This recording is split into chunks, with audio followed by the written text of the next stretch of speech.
मैत्रिणींनो नमस्कार. माझ्या मराठी यूट्यूब चॅनलमध्ये परत एकदा आपलं सगळ्यांचं स्वागत आहे.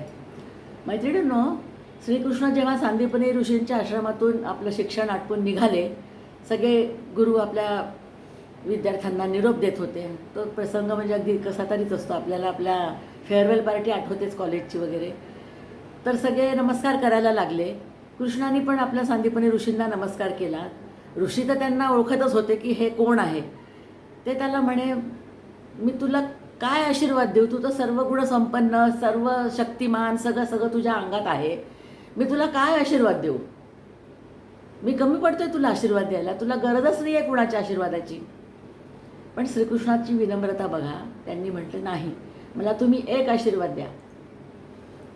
काय? तर मला माझ्या आईच्या हातचं जेवण आयुष्यभर भेटलं पाहिजे. ते म्हणे, ठीक आहे, इतका साधा आशीर्वाद तुला मी देतोय तर मग ठीक आहे, माझ्याकडून तुला आशीर्वाद आहे. तो एक संस्कृत मोठा श्लोक आहे. मी आता तो तुम्हाला, कारण मला इतका पक्का आठवत नाही, मग चुकीचं सांगण्यापेक्षा न सांगितलेलं बरं. पण अर्थ त्याचा हाच होता की आईच्या हातचं जेवण मला मिळालं पाहिजे, अशी माझी इच्छा आहे, आणि ते पण मला आयुष्यभर मिळालं पाहिजे.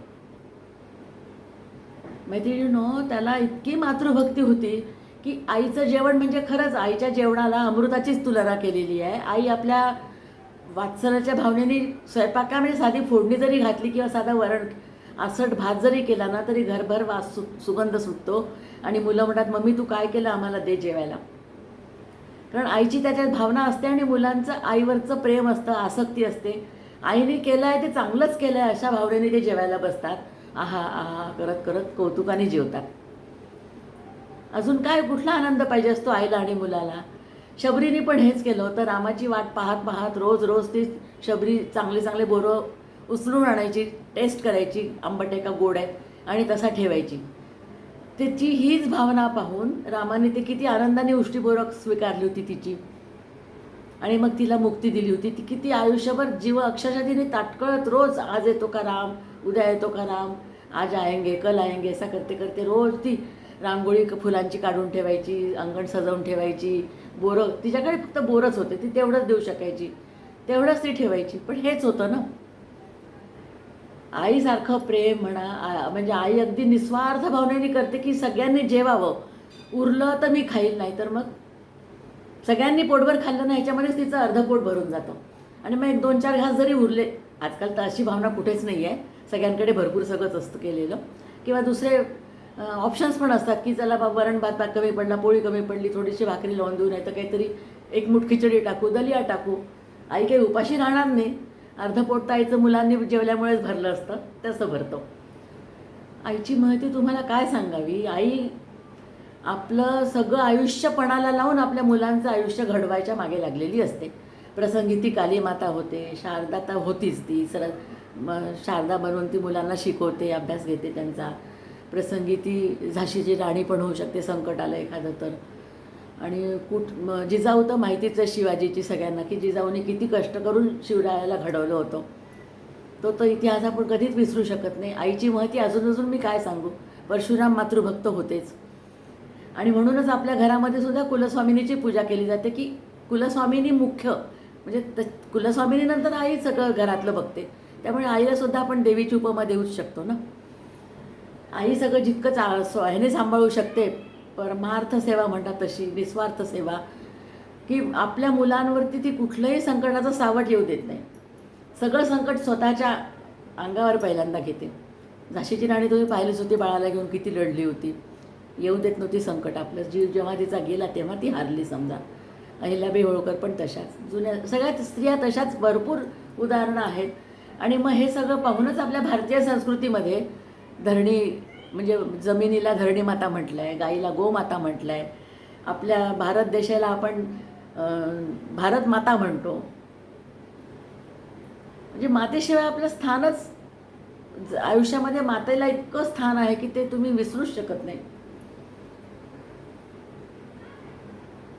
काय म्हणायचं तुम्हाला. आई अशी असते की स्वतः सगळं सहन करून मुलांना आनंद द्यायला बघते, आणि मुलांचं जीवन वरच्या दर्जाला कसं जाईल त्याचा आलेख तिचा नेहमी वरच ठेवते. ती त्याला कधीच खाली आपटू देत नाही. मुलांना कुठलं काय काय पाहिजे सगळं ती अवेलेबल करून देते मुलांना. मग आईची अजून मी महती तुम्हाला काय सांगू, आईची महती तर सगळीकडे केलेलीच आहे. कारण आईला देवाने अशी ताकद दिली आहे की देवाला खाली यायला जसा म्हणतात की देवाला स्वतःला यायला वेळ नव्हता म्हणून त्यांनी आई निर्माण केली. आणि जसे डिव्हिजन्स केले की तुमच्या तुमच्या घराचं तुम्ही तुमची आई पाहून घेईल. तुम्ही म्हणजे आईलाच देवाचं महत्त्व दिलेलं आहे. आणि सगळे लोक सकाळी आईला जे देवासारखे मानून नमस्कार करून निघतात त्यांना आयुष्यात कधीही कुठेही काही कमी पडत नाही. आईचा आशीर्वाद स्वतः आई कितीही दुःखात असो आनंदाचाच आशीर्वाद देईल मुलांना की माझं मूल सुखी राहिलं पाहिजे, माझ्या मुलाला सगळं यश मिळालं पाहिजे. मैत्रिणींनो, आईची महती कशी वाटली तुम्हाला? आणि श्रीकृष्णाने कसं त्यांना महत्त्व ओळखून त्याचं प्रॉपर आशीर्वाद मागितला आपल्या गुरूंना की मला आईच्या हातचं आयुष्यभर मिळालं पाहिजे. आणि खरोखर त्यांनी जो आशीर्वाद दिला होता तो खरा ठरवून श्रीकृष्णाने हे जग सोडल्यानंतर 7-8 वर्षांनी देवकीने जग सोडलेलं आहे. म्हणजे बघा, साध्या आशीर्वादामध्ये किती महत्त्व असतं त्याचं आशीर्वादाचं. आणि त्याचं जडत्व किती असतं की तुम्हाला त्याचं ॲफेक्ट पटकन जाणवतो माणसाला की नाही. दुआ बद्दुआ हे तसं बाद में की है, लेकिन मोठ्यांचा आशीर्वाद तुमच्या हातावर ज्यांनी दिलेला असेल, सुखी राहा, यशस्वी हो, आनंदी राहा, की तो माणूस पुढे पुढे जात राहतो. त्याला कशाचीही भीती वाटत नाही, खंत वाटत नाही. तो सारखा आपला आयुष्याचा आलेख उंचावण्याचाच प्रयत्न करतो. कारण त्याच्या मागे आई अगदी ढालीसारखी उभी असते. कुठल्याही संकट आलं तर आई स्वतः आधी आपल्या अंगावर घेते, मग मुलाच्या अंगावर जाईल ते.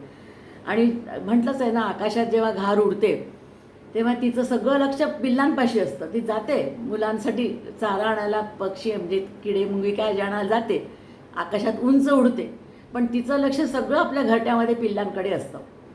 म्हणून म्हटलं आहे ना, घार उडते आकाशी पण तिचे सगळे लक्ष पिल्लांपाशी. पक्षीसुद्धा त्यातून चुकले नाही. आईच्या मातृप्रेम तर मुलांचं असतं, पण आई जितकी प्रेम करू शकते तितकं प्रेम कुणीही करू शकत नाही. म्हटलं ना की कुमाता कधीच होऊ शकत नाही. कैकेयीने सुद्धा आपल्या मुलाच्या स्वार्थासाठीच, स्वतःचा स्वार्थ पाहिला नव्हता तिने. आपल्या मुलाचं आयुष्य चांगलं व्हावं ह्या स्वार्थानेच तिने रामाला जसं म्हटलं होतं की तुम्ही 14 वर्ष वनवासात जा, मला माझ्या मुलाला रामराज्य म्हणजे राज्य मिळालं पाहिजे. हा तिचा स्वतःच्यासाठी स्वार्थ नव्हता, मुलगा आपला राजा बनावा ही तिची एक इच्छा होती. पण म्हणून तिला लोकांनी कुमाता म्हटलं, पण तिच्या मनातला विचार काय होता, माझ्या मुलाचा विकास झाला पाहिजे, माझ्या मुलाला राज्यपद मिळालं पाहिजे, असं तिचं म्हणणं होतं. आणखीन काय म्हणायचं? कसं वाटलं तुम्हाला? आईची महती आवडली असेल तर लाईक करा. मी माझं बोलणं इथेच थांबवते. नमस्कार.